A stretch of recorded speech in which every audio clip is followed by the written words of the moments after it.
Hello, everyone. Welcome to another episode of the War Report. Now, we're coming off of our episode with Geo. It is just me today. GSP was not able to join us. And I do recommend, if you have not seen it yet, check out our episode with Geo. It went very well. It was a little longer than normal, but I promise you it was worth it. We got into a lot of good stuff. But with how long it is and with how in depth we went on some of the stuff, there were a few news items that didn't get quite picked up, a few secondary items that still do warrant some attention. So I just wanted to go over those briefly. This will be a shorter episode, but just some things out of Europe, the Middle East, and Asia. So without further ado, I'll get right into it. So, some additional news out of Germany, not related to the so called foiled plot that happened over the course of the past week, was a dispute with Ukraine regarding arms shipments and support. So this regarded particularly the Patriot missile systems, Ukraine requesting more air defense systems in the form of the Patriot missiles, and they requested these from Germany, and the German Minister of State Lindner did refuse to provide these systems to Ukraine. Now, it is worth noting that Ukraine did receive 8 of these systems from the US, also around the same time of making this request. That came a few days afterwards. So, you do see the arms shipments start to trickle out, as it were. They start to become less and less as time goes on, especially as countries like Germany look at what is facing them this winter and look at some of the economic and social problems that they will have to deal with. And it also does give credence to some of the claims that U.S. and just Western arms stockpiles in general are being depleted by this war because they are giving so much to Ukraine, particularly in the form of ammunition, that they are draining vital parts of their stockpiles. That if any of these countries were to find themselves in a larger conflict, they would suffer, and they are not replenishing this. And again, this story goes back months and months. It goes back probably to about the midpoint of this war, where one of these mainstream media articles came out and said, well, it appears the U.S. is no longer the arsenal of democracy that it used to be, and that we aren't manufacturing enough to replenish this. However, this is also coupled with the narrative that allegedly Russia is running low on ammunition, allegedly Russia can no longer produce missiles. As we touched on last episode, the claims that these sanctions would affect Russian missile production capabilities have been relatively unfounded, especially as the continued strikes on infrastructures increase in Ukraine. So you do have that combined with what seems to be less willingness from the West to continue these arms shipments. Now, by no means does that mean Western support is going to be cut off, Western fund is going to be cut off. They will find ways to supply Ukraine as long as they're dedicated to this war. Now, how long that will be, that is really anyone's guess, and that is something that we could really get in more detail about on a more proper episode. But it goes back to what we have been saying for months here, that these arms shipments will continue. They will find a way. They will deplete their stockpiles if they have to, because the West, although their actions do not always reflect it, have put on this narrative that they need to put all their chips in their basket, that Ukraine is the front line of democracy, that Ukraine is where the battle for the free world is being fought, and a lot of these other very catchy slogans, as it were. So, until conditions significantly deteriorate either in Europe or the US, you can expect the arms shipments to continue. And you can also expect stories like this, like we got out of Germany, where you will have occasional refusals, that Ukraine will not always get everything it wants. It will not be like the beginning of this war where it is just an outpouring of arms, especially considering how the winter goes, and that will be the primary factor. Will Russia launch another major offensive? Will Ukraine launch another counteroffensive, which I will just say personally does seem unlikely. But it just depends on the direction that this takes. If there's a major shift in momentum on one side or the other, especially on the Russian side, or if things do freeze over with the winter, that will be the determinant on a lot of aid to Ukraine. Now, in terms of financially, that's just going to continue. There's far too much interest there not to have the financial aid continue. I would be far from the first person to talk about the underhanded deals and the corruptions going on in Ukraine, especially the current administration under Zelensky. So I will spare all of you that for now, as I will move on to some news from France. So Macron has come out, and keep in mind this is pretty hot off the heels from his meeting with Biden, just a few weeks out, and he has called for a quote unquote resync of U.S. European relations. Now, this comes after a bit of a rift has formed. I mean, going all the way really back to about 2017, since Trump first came into office, there was a pretty big rift that formed, especially when Trump, in the first couple years of his term, was pushing the idea of increased NATO spending and really trying to put pressure on Europe, even back then, to switch to American LNG, and very, let's just say, provocative moves, frankly, the part of the U.S. when it comes to its relationship with its client states in Europe. And Macron, during that time, was something of a trailblazer. He called for more European independence. He called for a more cohesive European bloc away from the other major world powers, which he identified as the U.S., Russia, and China. And for a time, not to give Macron too much credit, it did seem that there was an effort at forming a more coherent European bloc. Now, what that bloc would look like, if his proposals were a good idea, if it was a good idea in general, those are all valid questions.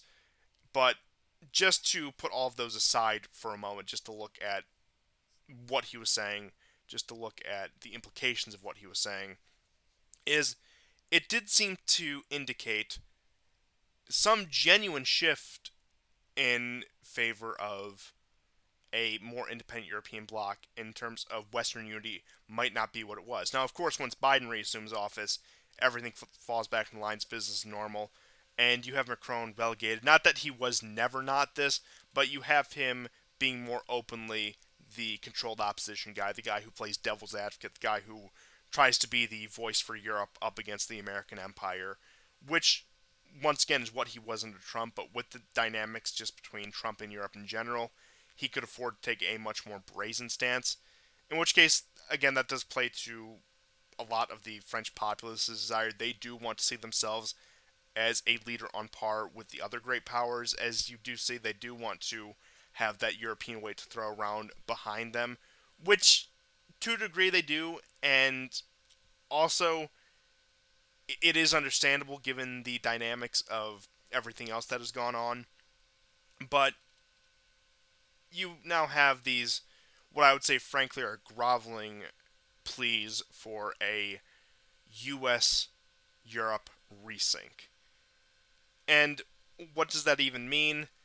He didn't really give that many specific details, but more or less falling back into the status quo, showing that there, at the moment, is no real potential for change in Europe that isn't some of these smaller states like Hungary or even Serbia, where it does seem, for the time being, unless there is a major shift in European politics over the course of 2023, which who knows, there might be. There have been some minor shifts in 2022, particularly with the Italian election, but you also want to get into the Italian election. How great the actual right-wing coalition that came to power is and what the implication of that is for the American empire. They do seem pretty loyal to the American empire, so don't put too much stock into that. But the success of Le Pen at the French elections, coming in second place and having her party once again gain more seats within the French government in general.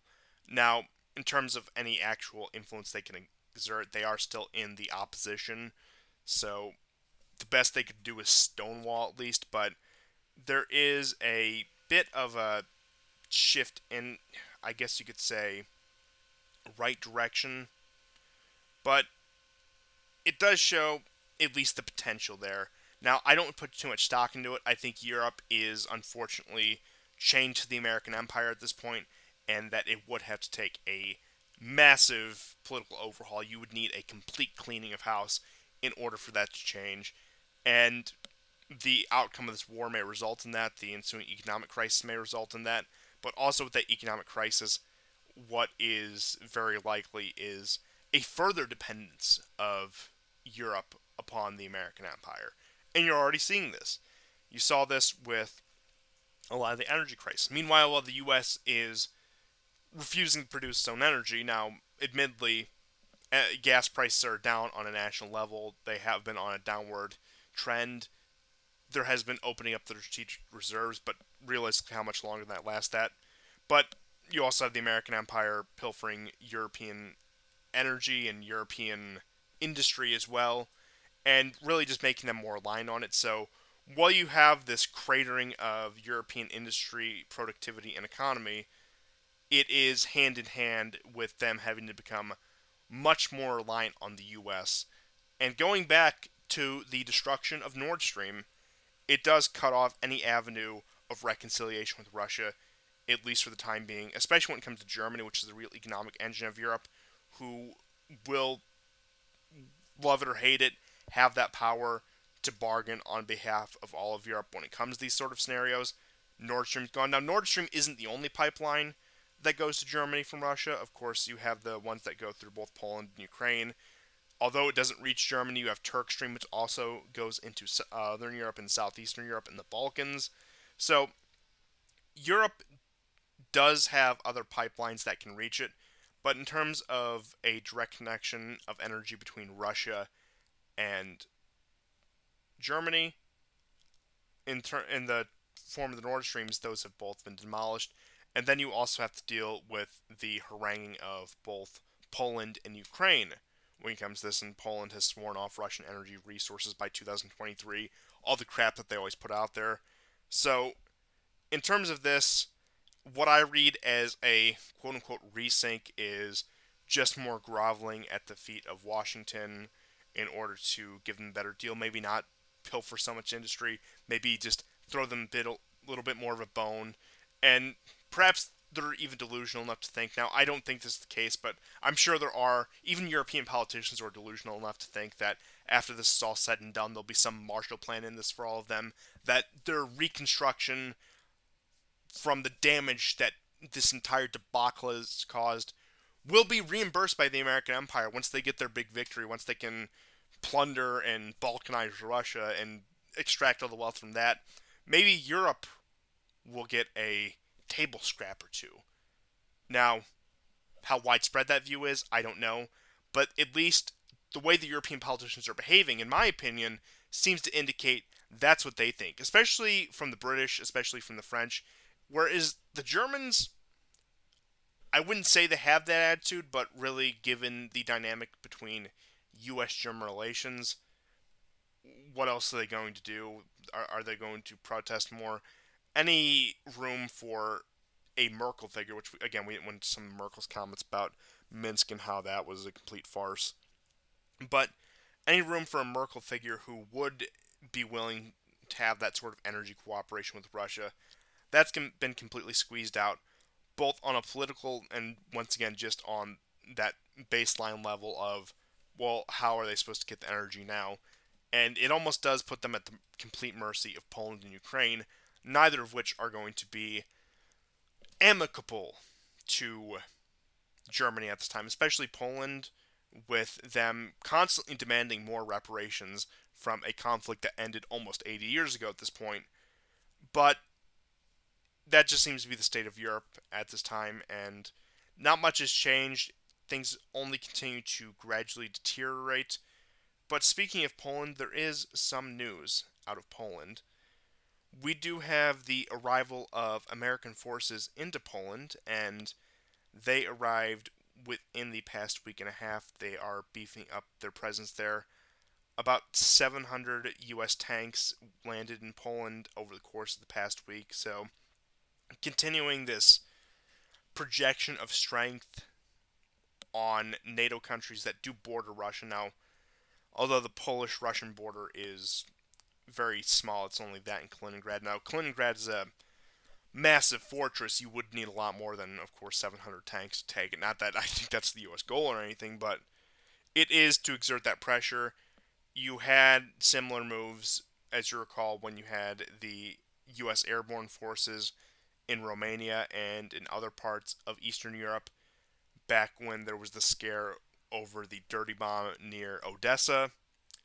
That is more or less a continuation with the deployment of U.S. forces, a projection of power, at least an attempted projection of power and strength on this theater right now. And I don't make much of it. I don't think that the U.S. is really gearing up to go into Russia or going into Ukraine. I also doubt that these tanks that they are landing there, these combat vehicles that they're landing here, are going to be given directly to Ukraine, but you could see some shipments go there. But ultimately, it is just a force projection. It is something there to try to put pressure on the Russians at this time. But nothing, at least in the immediate future, will come of this. But with that being said, we do have a few more pieces of European news. You had a similar incident with the rocket that landed on Poland happen in Moldova. There was a rocket that fell on Moldovan territory, and it was almost immediately confirmed as non Russian. And this is on top of protests that have been going on in Moldova against the current Sandu government regarding mainly energy shortages, because a lot of Moldova's energy grid is tied into Ukraine as part of the former Soviet Union. A lot of this pre-existing infrastructure ties into one another. And not to mention, the Sandu government has been looking to move itself away from Russian energy, much like the rest of Europe, and trying to tilt westward. One of these color revolution governments, as it were. And she, of course, was part of the World Bank. Many of the current Moldovan elite come from that sort of background. These Western groomed, let's just say regional managers, as it were, put in power in these countries in order to guide them to the quote unquote right decision, guide them westward. So you had that incident there.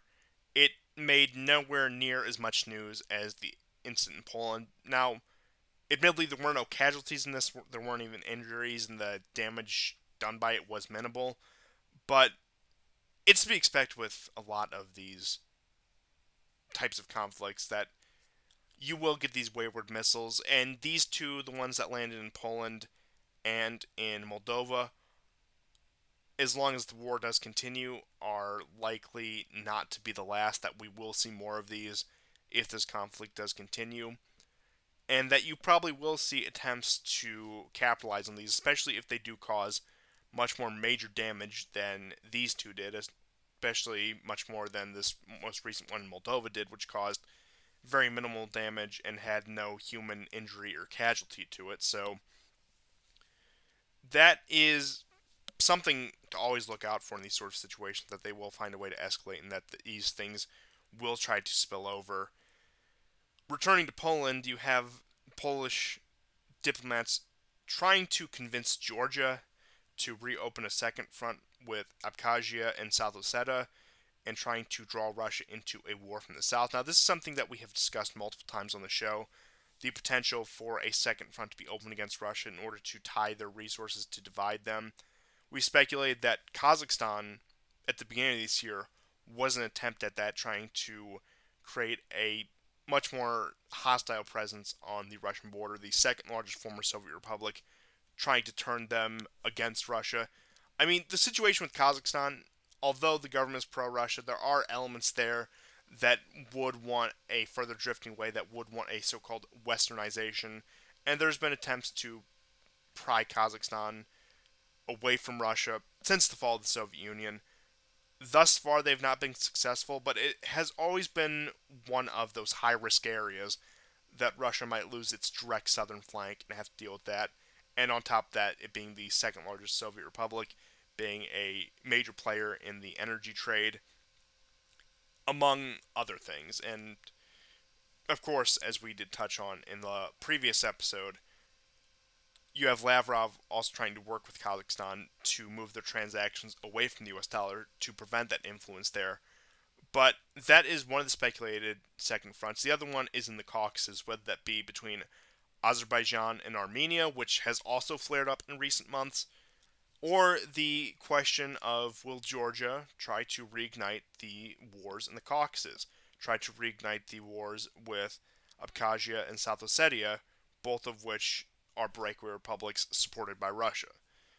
And it does seem that the move out of Poland from the much more hardline factions is to do that. Now, keep in mind, in terms of the national attitudes of nations like Poland and Georgia, they are two of the largest contributors of foreign volunteers on the ground for Ukraine right now. So you do have the potential that with a lot of the Georgian volunteers who have been sent to Ukraine, that of course they come home and they're the spearhead of this movement. They get shifted from one front to another, which, while we have said previously, and while I have said previously, and I do stand by what I said, that the Russians may be willing to sacrifice Armenia, that they may be willing to let them go by the wayside, although I don't think they're exactly eager to lose Armenia, as even though they had their color revolution government, it still is a site of Russian troops, it still is a former Soviet republic, and it still is a country that they would of course prefer to have on their side, but if they have to choose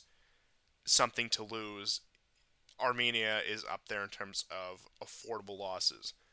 But if you have a conflict sparked with Georgia, which shares a direct border with Russia, especially when you have these two breakaway republics, that is going to be something that cannot go without a Russian response. And you may be thinking, of course, in '08, Russia did win the 2008 war with Georgia within 10 days. The circumstances have changed, however, and if Poland's outright coming and calling on Georgia to try to open a second front, I can almost guarantee you there have been preparations by NATO in collaboration with Georgia to conduct this operation. This has to be a contingency plan that they do have. Now, I think the situation would have to be more desperate for Ukraine than whatever it is right now in order for a pursuing of a second front to be opened. Although you do have that amassing of Russian forces currently happening in in Belarus at this time, and that consists of, let me just get the exact numbers here. Over the past 2 months, you've had roughly 200,000 troops, hundreds of aircraft, thousands of tanks, AVFs, mobile artillery, mobile air defense systems, and today you had an AWACS arrive. So it does look like a much more substantial build-up than just a feint or just a distraction. Some people speculate that we're going to see another Russian push towards Kiev, another attempt to surround Kiev, which, to give credence to the people who say it might be a feint, it may be that they're trying to divide Ukrainian forces. Maybe these troops aren't to take Kiev.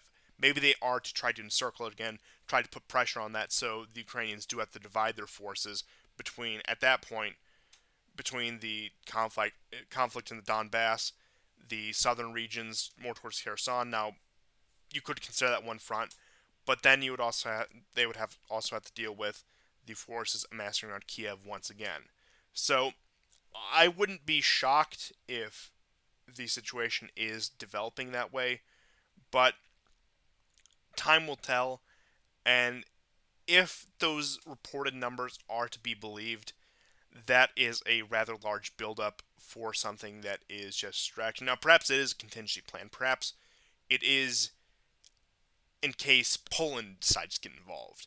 So you have Russian forces in Belarus, which borders Poland, in order to respond to that, anticipating a much larger escalation. Not to mention Belarus also borders the Baltic states, which others have also speculated if any NATO states were to get involved, it would be either Poland or the Baltic states. So it is just a wise move to have a Russian buildup there because, again, they can go south to Ukraine, they can go west to Poland, or they could go north to the Baltic states, depending on whichever plan they would need to enact. Now, of course, I don't have access to what Russian military plans are, but just looking at the basic geography, it's easy to see why they would do that. Now, if these troops are actually for something, again, I would speculate they are for something, and I would anticipate if there is a major breakthrough in the winter that these forces will be used to try to open a second front to put pressure on Kiev, while the forces in the south and east continue to push westward, with particularly the goal of reaching Odessa. Because I still do maintain, although recent events in the war have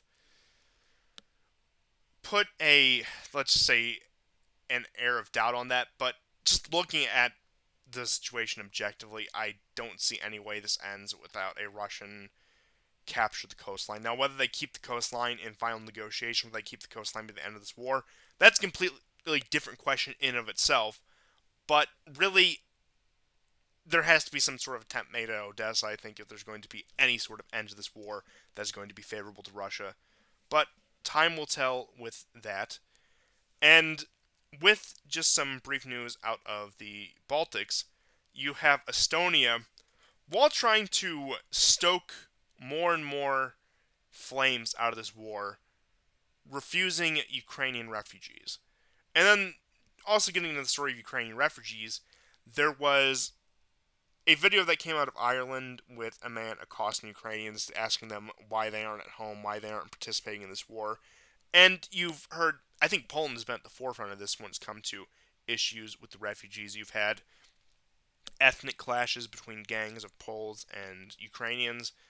Uh, I know the one that particularly made headlines a few months back was there were some Ukrainian men who tried to have their way with a Polish woman, which led to, of course, a bout of violence between Poles and Ukrainians. And they also do not have a very cordial recent history. Of course, you can go back to some of the events that happened during World War II, especially in Lvov, Lviv, Lemberg, if you want to be German about it, and the forces there, and of course Bander's forces. So there are still some ethnic tensions there. I would say not nearly as much as there is between Ukraine and Russia, or even Poland and Russia, but those certainly do exist. And as you have more and more intermixing of these populations, that will continue. And you're also likely getting the same story out of places like Estonia, Latvia, and Lithuania, as well as other Eastern European countries that have taken in Ukrainian refugees. I believe Romania has also had this issue with some of the Ukrainians they've taken in, but it is becoming more and more of a burden. Keep in mind that these are countries, when you had the 2015, 2016, 2017 migrant waves, were largely spared either through their own actions or because they were not desirable locations to go to as compared to somewhere like a France, Sweden, Germany, UK, etc. So this is their first real wave of refugee intake in any real massive numbers. And although you may look at the situation and say, just looking at the populations, they may have more cause to, or may be an easier adaptation to take these people in, it still does have major implications, and it still does disrupt society, even if you are taking in a very culturally, ethnically, linguistically similar people, especially for these countries that, once again, have been largely spared the effects of some of the migration waves in the recent years. So, that may also be a hard line for many of these European nations that have been especially adamant about throwing their support behind Ukraine. So we can see how that situation develops. I doubt that'll be enough to break their support, but it does have potential to be a destabilizing factor, which could lead to, just through sheer circumstance, less support of Ukraine, or perhaps support for negotiations and removing these people back in there. But realistically, even in the event of peace conditions that do constitute a Ukrainian victory, however you'd like to define that. The country has suffered so much economic ruin and just so much emigration since before the war even started. I saw some figure that Ukraine had lost about something like 40% of its population since the collapse of the Soviet Union just through emigration. So, those numbers likely aren't going to decrease anytime soon. There could be a complete ceasefire, an agreement on peace terms. They could agree to cut the borders where the occupation is right now and recognize whatever Russia had taken thus far and try to return to a state of peace. And you would still have droves of people trying to get out of Ukraine because the situation, just in terms of day to day life, has become that unfavorable there. There is not very much opportunity to be had. Now, mind you, a lot of these Ukrainians, since once again that 1991 date, have also been going to Russia. And even when it comes to this war, the largest recipient of Ukrainian refugees has been Russia thus far. Now, of course, the attitudes and the ethnic bend and the regions do point to this. Of course, they are mostly the Russophone, if not the outright ethnic Russians who live in eastern Ukraine that have gone to Russia, as opposed to many of the central and western Ukrainians who have gone elsewhere in Eastern Europe or to Western countries. So, that is also something to keep in mind.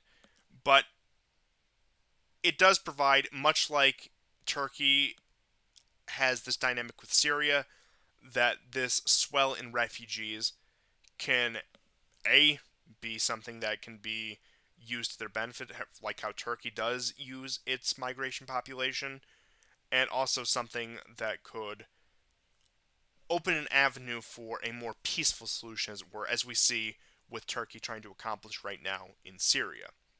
But before we get into our Middle Eastern news, we do just have a couple of pieces of European news left. So Hungary is exempt from the price cap on Russian gas. They were able to stick that caveat in there when it came to this European attempt to have Russian gas caps. And of course, that has been an ongoing debate for the past several months now. And that is to be expected. Hungary, thus far, has been able to be tolerated taking these actions. Now, of course, they did tentatively agree to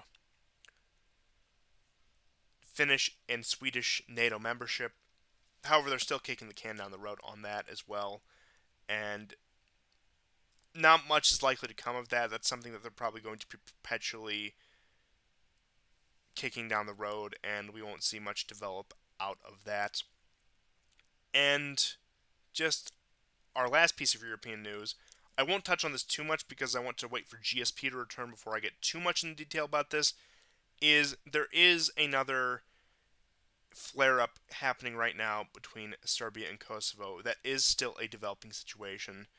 So, just in brief, you do have the only Serb majority town remaining in Kosovo being subject to demographic replacement by Albanians. And this is particularly with the government not only replacing the people, but intervening and replacing the political representatives. Because of the city council members that were elected, there was an ethnic Serb on there. The regional government stepped in and put in an Albanian, so that has led to another row, as well as the recent months have given us the dispute over the license plates when it comes to Kosovo and Serbia, and also the identification laws that they've been trying to push through there. And this has led to what can only be described as mass protests in Serbia right now, with, of course, the rhetoric being Kosovo is the heart of Serbia, get NATO out, and that Russia and Serbia are brothers. Now, as I was discussing previously, as we have been discussing previously on the show, about second fronts, Serbia is also an interesting prospect for a second front because there is nothing at this point Russia can do to defend it. It is completely surrounded by NATO, whether that is the American presence in Bosnia, whether that's Croatia, whether that's even technically Hungary is still part of NATO. You have Romania to the east, and then you also have Montenegro and Macedonia that have been let into NATO just over the past couple years. So Serbia is completely surrounded by NATO. Russia would have a very difficult time trying to provide any aid in the event of any sort of conflict. Now, the Serbs do claim that, according to Article 1244, that they would be justified in intervening. But as we all know, with the United Nations, the rules are very selectively applied. So if Serbia were to actually try to act within the rights that it's given in 1244, I severely doubt that would be respected, upheld by any of the Western powers. Would we see an outright intervention campaign against Serbia like we did in the 1990s? I say it's doubtful, but you could almost guarantee that sanctions and other forms of quote unquote diplomatic punishment would be imposed on Serbia given these circumstances. So, unfortunately, I do believe that if something like this would happen, Serbia would find itself on a losing end. Now, I could be wrong. Frankly, I hope I'm wrong about that, but for the time being, now is the perfect time, as far as the West is concerned, to put that kind of pressure on Serbia because there is nothing they can really do to respond, and there's nobody they can really appeal to because, once again, they are surrounded completely by NATO. They will be cut off. The best you might get is Hungary will might stick by them, and maybe some of the other Balkan states, but that is very tenuous. I could see Hungary sticking by them, but in terms of a lot of the other Baltic states, it is a very hit and miss prospect. Now, you do have Austria also working with Hungary and Serbia as they have been having these trilateral meetings over the past few months, so you would have some, at least, breathing room for the Serbs in Europe, but I can assure you, if put under the kind of pressure, at least that Russia is right now, which would require an outright military action for something like that to happen, I do believe under those circumstances Serbia would crumble and accept whatever demands the West would give to them. So it is a very tenuous situation. Any conflict that would be waged by Serbia and Kosovo would likely have to be a very, very quiet proxy conflict with some of these ethnic Serbs left over in Kosovo. So it is not a favorable situation, and it is still a developing situation. And I will wait for GSP to get into further detail about that because he will certainly have quite a bit to say about that. And we should also have some more information on that by the time he comes back. So, just on some Middle Eastern news, you have Assad snubbing Erdogan's suggestion that they do have a summit in Moscow. You have some unrest taking place in southern Syria at the moment. And keep in mind, this is where the cradle of the revolution was. This is where they've had to have many negotiations with these groups to try to reach some sort of peace there. And it has been a constant area of unrest in Syria at the moment. Now, it hasn't been anything to create a great amount of instability for Syria at this point, but it is still a thorn in the side. But the primary news we have out of Syria is out of northeast Syria with the growing tensions between Turkey and the Kurds and how the Syrian government is caught up in all of this. So, this is as of December 9th. The SDF has said it's willing to withdraw from key towns on northern Syria under a Russian negotiation offer to Turkey. So, this was news as of December 8th, December 9th, and that as a result of the new Turkish military operation Claw Sword in Iraq and Syria, you do have what seems to be the Kurds willing to come to the table. Now, we've seen this song and dance many times before. The Turks will escalate the situation there. the SDF will turn to the Assad government and to Russia to try to get some sort of deal. They'll renege at last minute, thinking the U.S. will come to save them. However, the circumstances have changed this time.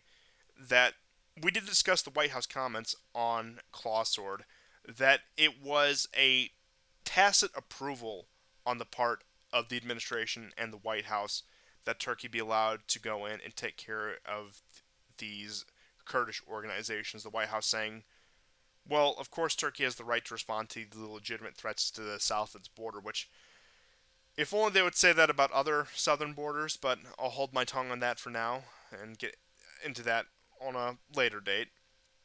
And as a result of these continuing operations with Clawsword, you did have a Syrian casualty in the Turkish shelling of northern Aleppo, where northern Aleppo is not included in Clawsword, but you still do have the increased Turkish operations across northern Syria in general. So that is also what led to some of the tension between Assad and Erdogan. And Erdogan is still pushing for a meeting in Moscow at this time, trying to bring some sort of negotiation forward. And it does seem that at least the recent events, at least the recent escalations, has led to a bit of tension there. Now, will this be the complete fallout or the complete dissolution of any Turkish Russian Syrian negotiations going forward? I doubt it, but it does serve as a setback, which I can imagine is part of the reason why the White House gave the green light to Clawsword, because they knew it would cause this sort of diplomatic tension between Syria and Turkey at a time when they were about to completely reconcile and tried to put this conflict to an end. Keep in mind, Turkey, one of the primary supporters of the Syrian opposition from day one, about halfway through this year, decides they're finally ready to pursue negotiations on the topic of Syria, and then Clawsword is allowed to go through, and with what you'd expect from Turkey, they're going to take that opportunity, especially if Washington is giving them the green light, considering how tenuous Turkish-American relations are right now.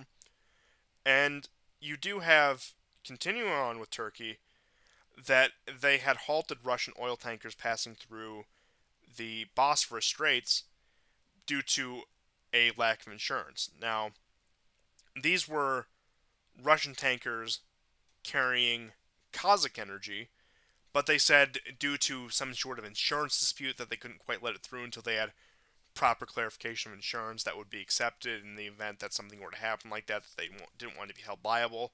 More or less just an excuse to hold this up. I'm sure at the behest, or frankly in Turkey's case, the request of Washington or another Western power, because Turkey does have some degree of leverage here.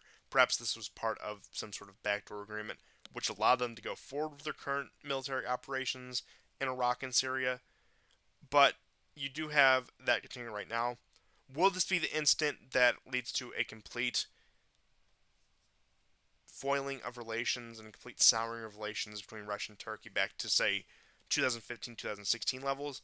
I doubt it, but the attempt certainly to fracture the two is there, although it would take a monumental event, at least in my opinion, to do that at this point, considering the position Turkey finds itself in. It does continue to drift more and more eastward, so I don't believe a simple quote-unquote insurance dispute would be the thing to do this in.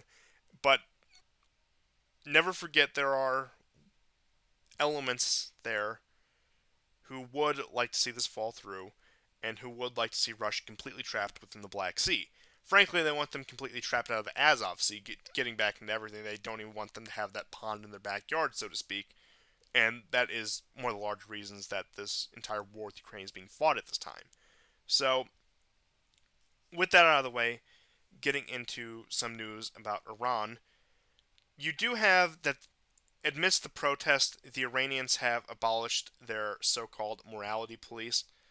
Now, much of the protest was predicated on this Kurdish woman was brutalized by the police, died in custody, which led to massive protests, which have been going on, and a large theme of those has been getting rid of the Islamic dress codes enforced by Iranian law. And once again, how legitimate these protests are, I personally have my doubts, and what may have started as genuine, or even that's a bit of a stretch, has certainly been co-opted, and the agenda is plain as day. This is an attempt to chip away at Iran as Russia, China, and Iran all do grow closer and move away from Western financial systems and the Western political system, and really try to break the Western stranglehold over the globe at this time. So Iran, of course, is the weakest link in that chain. It is going to be picked away at, and they're going to put whatever pressure they can there. So you have them loosening these laws now. Now, this is also on top of a wave of what are at least reported by Western media as executions for various involvement in these protests or any sort of what what the Western media claims the Iranian government claims is anti-governmental activities. You've been seeing a lot of so-called imprisonments and executions on that. Now, how many of those are true? How many of those are just media sensationalism and propaganda? That's really anyone's guess at this point, but you do have the situation continuing to deteriorate there. And really, a lot of people are taking this as a downfall of the Iranian government. But if you do compare this to the situation in Egypt in 2013, right after Sisi took power, and the lead up to that with the entire face off with the Muslim Brotherhood in Egypt, I'm not going to say the Iranians are necessarily in a better position, but if Sisi were able to recover from that and reassert power over Egypt and still enjoy a relatively stable base of power to this day, I don't see any reason the Iranians would be incapable of such a feat. Now, admittedly, the West at least tolerates Sisi, so there is a difference there. But given what they have to work with, especially with the backing of Russia and China, there certainly is room to quell this. Now, why they haven't, why these protests have managed to go along as long as they can, is once again most likely due to the outside support that they're receiving. But it doesn't seem as if there's really an end in sight to these, whether that is these protesters accomplish their supposed goal, whether that be reform in laws or even a complete regime change in Iran, nor does it seem that the government is really any closer to suppressing these movements or bringing things back to a stable situation. So it still is very much up in the air right now with the situation in Iran, and it's just something that we're just going to have to keep monitoring.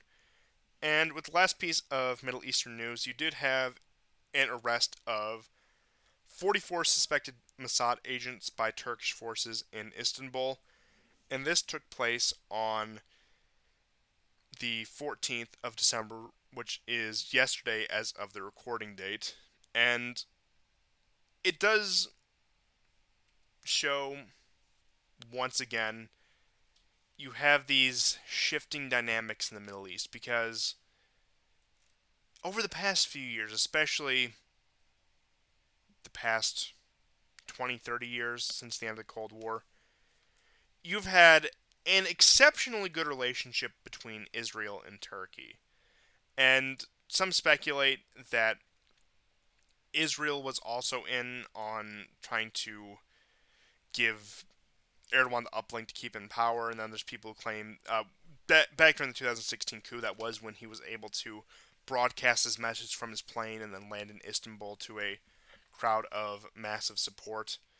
So you do have this shift happening right now, which is once again shows Turkey's further drift eastward, and this is now at least what Turkey is claiming right now is they arrested the 44 suspected people of releasing information about Palestinian nationals who are living in Turkey. So it does play into the larger Israel-Palestine conflict, and it does show, and you've once again had Turkish rhetoric shifting on this, where Turkey, once again, for the past 30 or so years, did seem to have the decent working relationship with Israel, has become in recent years, especially since the moving of the embassy to Jerusalem, decidedly much more pro-Palestinian and much more anti-Israel.